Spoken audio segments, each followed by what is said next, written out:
Loué soit le précieux sang de notre Seigneur Jésus-Christ et le cœur immaculé de Marie. La dernière vidéo, nous avions exploité la bête de la terre et comparé avec sa venue silencieuse, discrète, à l'imitation de notre Seigneur Jésus-Christ. Maintenant, voyons l'explication du nombre 666, voulez-vous.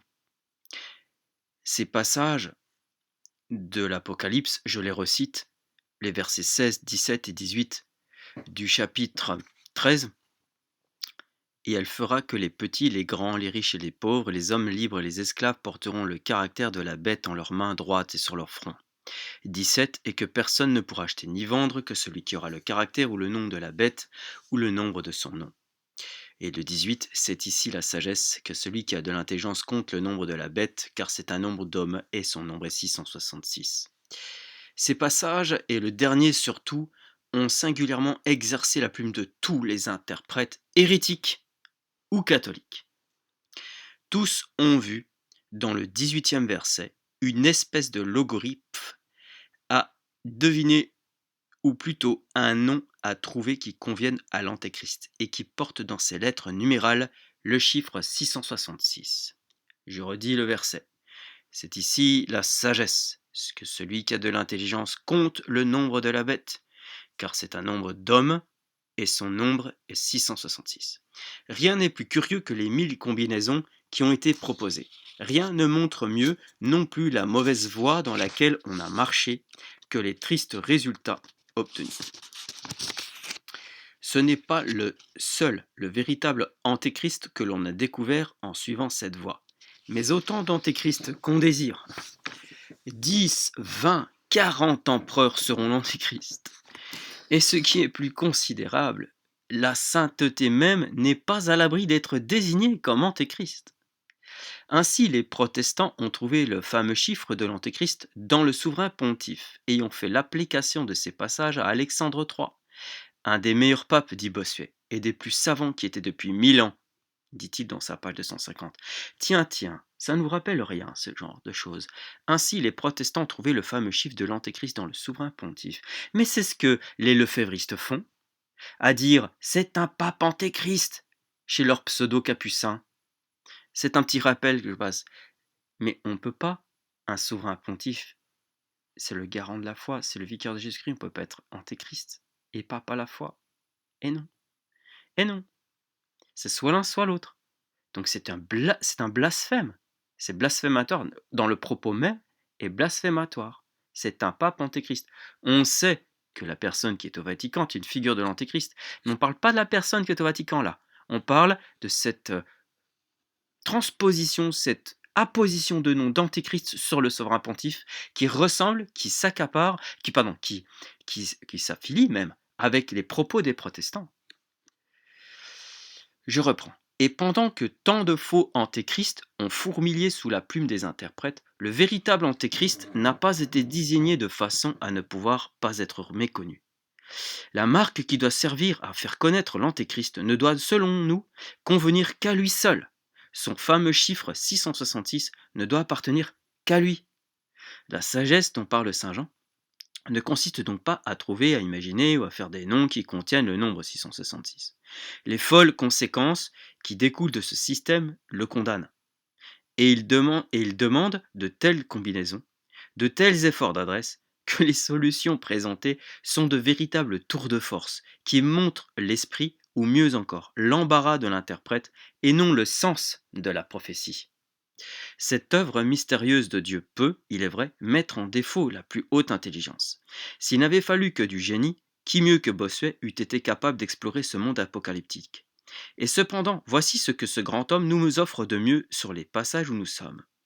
Et son nombre est 666. Il dit, Bossuet: le nom de Dioclétien, avant qu'il fût empereur, était Dioclès. Il s'appelait Dioclès devant son empire, et ensuite il quitta la pourpre et redevint Dioclès. Ça, c'est dans le Lac de Mort 9, 19. Pour en faire un empereur, on continue toujours Bossuet. Pour en faire un empereur, qui est ici ce que saint Jean a désigné par la bête, il ne faut qu'ajouter à son nom particulier, Dioclès, la qualité auguste que les empereurs avaient en effet accoutumé de joindre à leur nom. Aussitôt, on verra apparaître d'un coup d'œil, dans les lettres numérales des latins, ainsi qu'il est convenable, s'agissant d'un empereur romain, le nombre 666.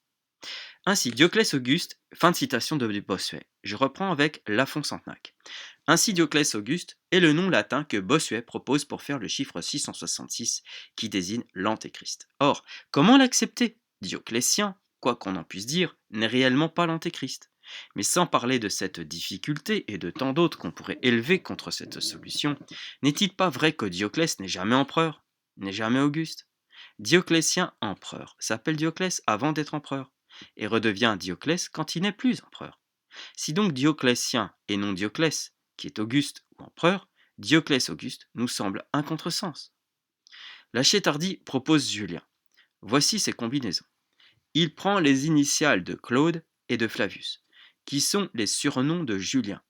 En faisant observer que c'est sur les médailles et les inscriptions, on se contentait de mettre ses initiales CF. Il ajoute au nom de Julien celui de ses dignités, c'est-à-dire de César, que Constance lui donna, et non celui d'Auguste, qui l'usurpa injustement, dit toujours la Chétardie. Puis, remplaçant l'épithète d'apostat, consacrée à désigner l'empereur Julien, par celle d'athée, il trouve le fameux chiffre dans CF, Julianus Caesar Atheus, et en supprimant les initiales CF dans Junius Caesar Antichristus. Le nom de l'empereur Julien, dit la Bible d'Avignon, était Claudius Flavius Julianus Caesar Augustus.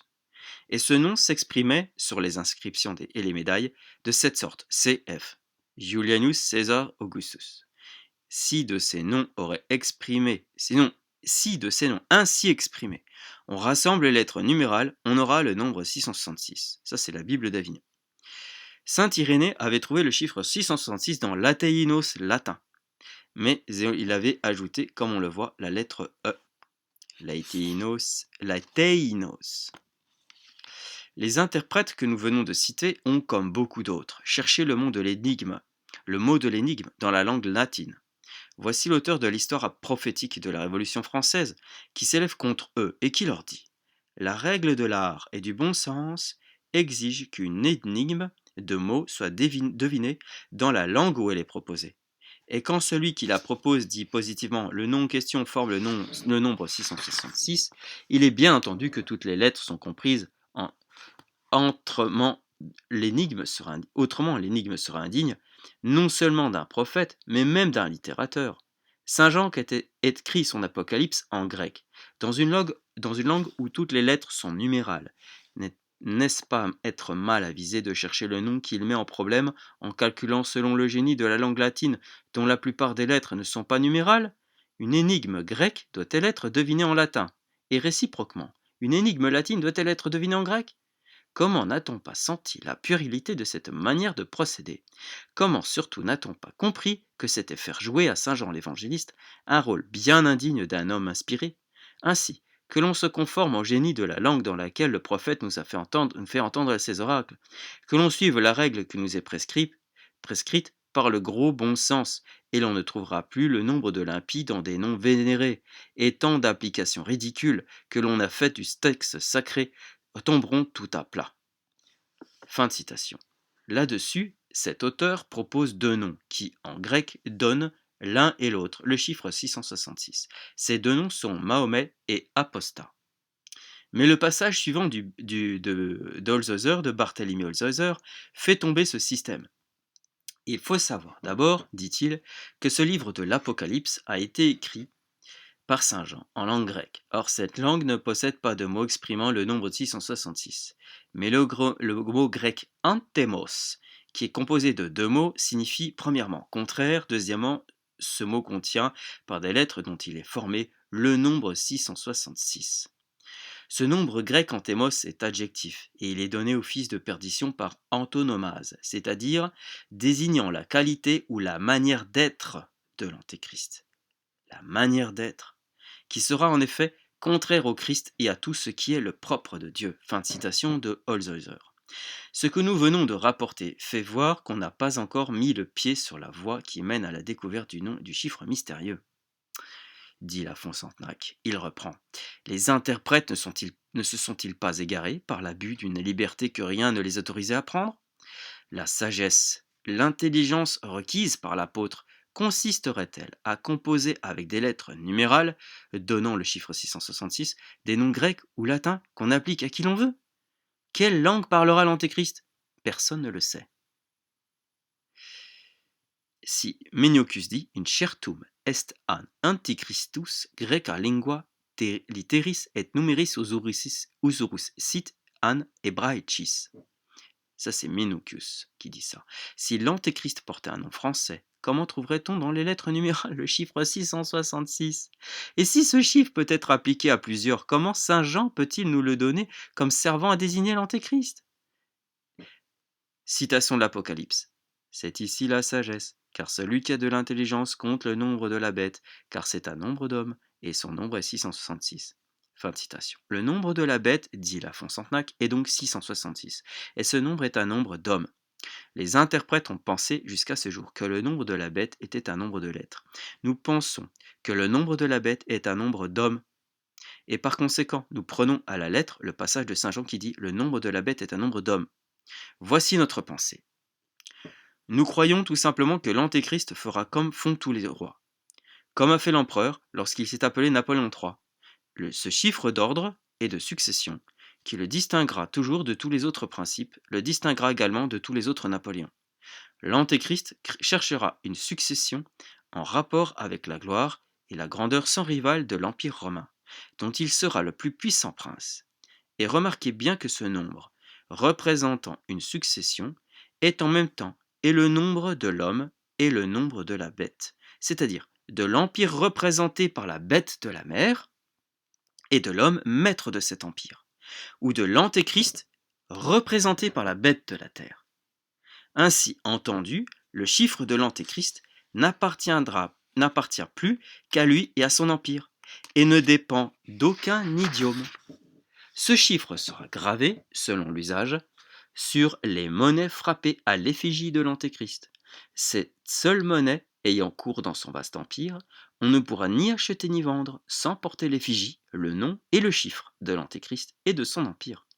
Le caractère de la bête, porté sur le front, rappelle ces époques où les peuples portent sur leur tête les couleurs nationales ou celles de leurs opinions personnelles. Sur le règne de l'Antéchrist, les choses seront établies de manière à ne pouvoir porter ces caractères sans s'avouer les partisans de la bête et les ennemis de Jésus-Christ. Gloria in altissimis Deo et in terra pax omnibus bone voluntatis.